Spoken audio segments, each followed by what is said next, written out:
അങ്ങനെ ഒരു മുറിത്തർക്കം ഒഴിഞ്ഞു. എന്തു വന്നാലും കരാർ തീരുന്നതുവരെ മുറി ഒഴിഞ്ഞു കൊടുക്കുന്ന പരിപാടിയില്ല എന്ന് പറഞ്ഞ വട്ടിയൂർക്കാവ് MLA VK പ്രശാന്ത് മുറി ഒഴിഞ്ഞു. തിരുവനന്തപുരം കോർപ്പറേഷൻ കെട്ടിടത്തിൽ പ്രവർത്തിച്ചിരുന്ന ഓഫീസ് മരുതൻകുഴിയിലെ വാടക കെട്ടിടത്തിലേക്കാണ് മാറ്റുന്നത്. കൗൺസിലർ R ശ്രീലേഖ മുറി മാറണം എന്നാവശ്യപ്പെട്ടതാണ് വിവാദത്തിന് തിരികൊളുത്തിയത്. പ്രശാന്തുമായുള്ള സൗഹൃദത്തിൽ മുറി മാറിത്തരാമോ എന്ന് അഭ്യർത്ഥിക്കുകയായിരുന്നുവെന്നാണ് ശ്രീലേഖ പറഞ്ഞത്. അഭ്യർത്ഥനയായാലും യാചനയായാലും കരാർ തീരുന്നതുവരെ മുറി വിടില്ല എന്ന് പ്രശാന്തും അന്ന് പറഞ്ഞു.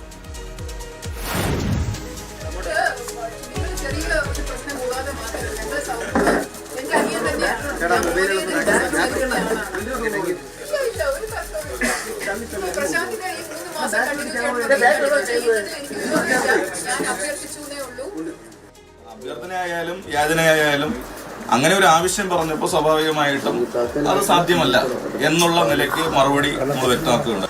വാഹനങ്ങൾ പാർക്ക് ചെയ്യാനുള്ള സൗകര്യം ഇതെല്ലാം നോക്കിയിട്ടാണല്ലോ ഓഫീസ് എടുക്കേണ്ടത്. അതേപോലെയാണ് ഒരു കോർപ്പറേഷൻ കൗൺസിലർക്കുള്ള കാര്യങ്ങൾ വരുന്നത്. അവിടെ കൗൺസിലർ ഓഫീസും ഇവിടെ MLA ഓഫീസും പ്രവർത്തിക്കുന്നത് കൊണ്ട് വിവിധ രാഷ്ട്രീയ കക്ഷികളുടെ ആളുകൾ ഇരുന്നിട്ട് പോലും ഒരു പ്രയാസം ഇതുവരെ ഉണ്ടായിട്ടില്ല. എന്തായാലും 2 ദിവസങ്ങൾ മുറി വിവാദം കത്തി. 2 വിഭാഗവും ഈ വിഷയം പരമാവധി അനുകൂലമാക്കാൻ ശ്രമങ്ങൾ നടത്തി. അത് സോഷ്യൽ മീഡിയയിൽ നല്ലതുപോലെ നമ്മൾ കണ്ടു. വിവാദത്തിലല്ല, പ്രവർത്തനത്തിലാണ് കാര്യമെന്ന തിരിച്ചറിവിലേക്ക് എല്ലാവരും വന്നു.